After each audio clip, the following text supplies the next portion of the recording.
السلام علیکم ورحمۃ اللہ وبرکاتہ۔ ناظرین و سامعین، آج 9 اکتوبر 2024 بدھ کا دن ہے۔ رات کے 9 بجنے والے ہیں۔ اس وقت کی تازہ ترین خبریں سنیے گا۔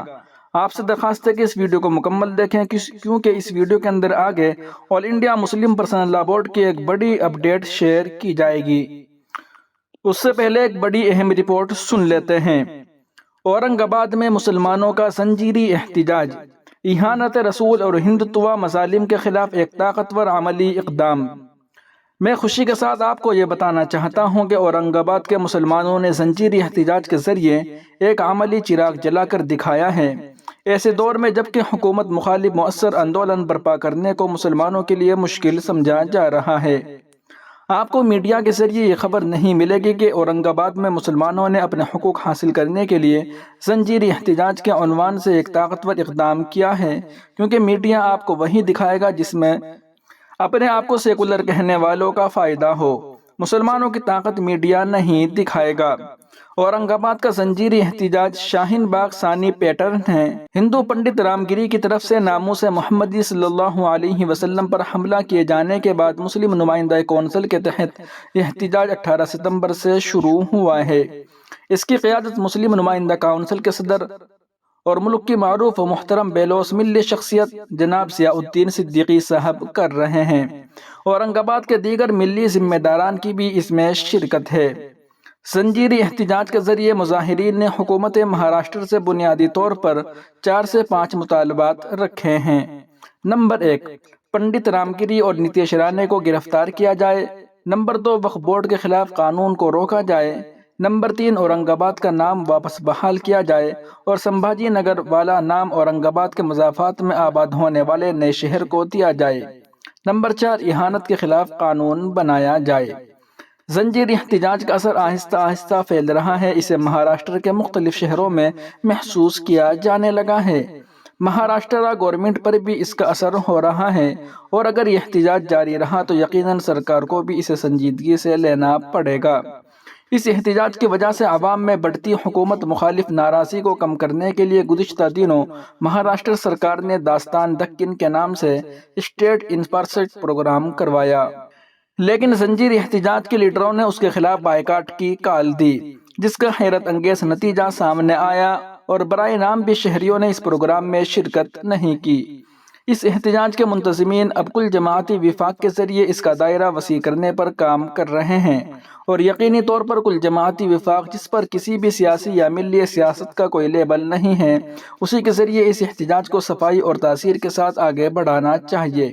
اگر آپسی اتحاد کے ساتھ ملی مفاد کو مقدم رکھنے والوں کے ہاتھ میں ہی اس احتجاج کی کمان رہی تو ہمیں قوی امید ہے کہ مہاراشٹر کے مسلمانوں کے حق میں اس سے انشاءاللہ خیر برآمد ہوگی اور آنے والے مہاراشٹر الیکشن پر اس احتجاج کا راست اثر پڑے گا۔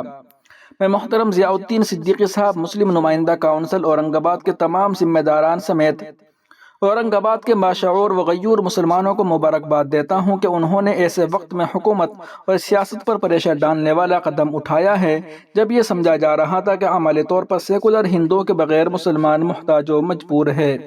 اس کوشش کو شروع کرنے والے مخلص اور بے لوث افراد ہیں، یقیناً ان کا خلوص اپنی تاثیر مرتب کرے گا۔ مہاراشٹر کے تمام مسلمانوں کو چاہیے کہ اورنگ آباد کے ان غیور مسلمانوں کا ساتھ دے اور ان کے طرز پر اپنی اپنی جگہوں پر کوشش کرے۔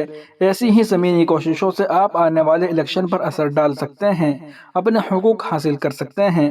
اللہ تعالیٰ اس احتجاج کو نظر بد سے بچائے اور اس کو مسلمانوں کے حق میں خیر و برکت اور عزت و وقار کا ذریعہ بنائے، آمین۔ وہیں دوسری جانب وزیر اعلیٰ جھارکھنڈ سے آل انڈیا مسلم پرسنل لا بورڈ کے وفد کی ملاقات۔ وفد ترمیمی بل منظور نہیں، ہیمنت سورین، مکھیہ منتری جھارکھنڈ۔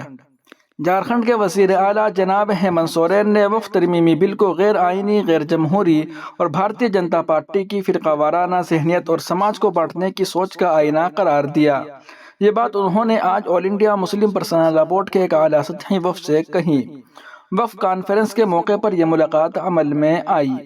آل انڈیا مسلم پرسنل لا بورڈ کے وفد کی قیادت بورڈ کے صدر مولانا خالد سیف اللہ رحمانی نے کی۔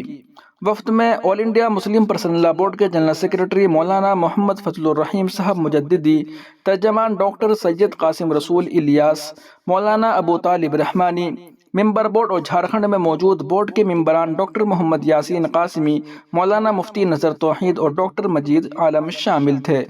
اقلیتی امور کے وزیر جناب حفیظ الحسین انصاری نے اس ملاقات کے لیے کلیدی رول ادا کیا اور ملاقات میں بھی موجود رہے۔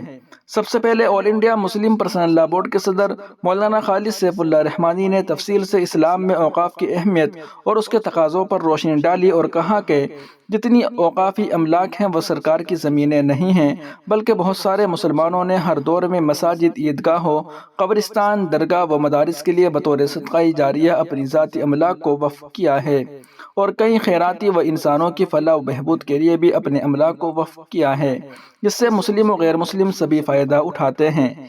اس کے بعد مولانا خالد سیف اللہ رحمانی نے موجودہ وقف ترمیمی بل 2024 کے ذریعے کس طرح حکومت وقف ایکٹ 1995 کو کمزور کر کے سینٹرل وقف کونسل اور وقف بورڈوں کو براہ راست اپنے کنٹرول میں لے کر وقف املاک پر قبضے کا راستہ ہموار کر رہی ہے۔ مولانا خالد سیف اللہ رحمانی صاحب نے وزیر اعلیٰ جھارکھنڈ سے درخواست کی کہ اگر وقف بل پارلیمنٹ میں دوبارہ پیش کیا گیا تو ہم چاہیں گے کہ آپ کے ممبران پارلیمنٹ اس کی پرزور مخالفت کرے اور اسے مسترد کروانے میں اپنا کردار ادا کرے۔ آل انڈیا مسلم پرسنل لا بورڈ کے ترجمان ڈاکٹر سید قاسم رسول الیاس نے کہا، حکومت کا پہلا نشانہ تو مسلمان اور ان کی اوقافی املاک ہو سکتی ہے، تاہم اس کے بعد اندیشہ ہے کہ سکھوں، عیسائیوں، بدھسٹوں اور ہندوؤں کی اوقاف کا بھی نمبر آئے گا۔ آل انڈیا مسلم پرسنل لا بورڈ کے جنرل سیکرٹری مولانا فضل الرحیم مجددی صاحب نے بورڈ کا تعارف کرواتے ہوئے کہا کہ آل انڈیا مسلم پرسنل لا بورڈ مسلمانوں کا ایک مشترکہ اور متفقہ پلیٹ فارم ہے۔ آل انڈیا مسلم پرسنل لا بورڈ کی آواز تمام مسلمانوں کی آواز ہے۔ وزیر اعلیٰ جھارکھنڈ نے جواب میں کہا کہ میری حکومت پوری طرح آپ کے ساتھ ہے، ہم کل ہی اپنی کابینہ سے اس کے خلاف ایک قرارداد منظور کریں گے۔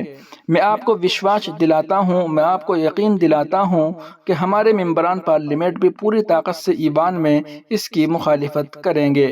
ملاقات اور میٹنگ کے آخر میں وفد نے آل انڈیا مسلم پرسنل لا بورڈ کی جانب سے بل کی جائزہ پر مبنی ایک تفصیلی نوٹ بھی وزیر اعلیٰ جھارکھنڈ کو سونپا اور ان کی پرجوش اور حوصلہ افزا اظہار خیال اور حمایت پر ان کا شکریہ بھی ادا کیا۔ ناظرین و سامعین، ان رپورٹوں کو آپ سن اور دیکھ رہے تھے محاسن اسلام یوٹیوب چینل پر۔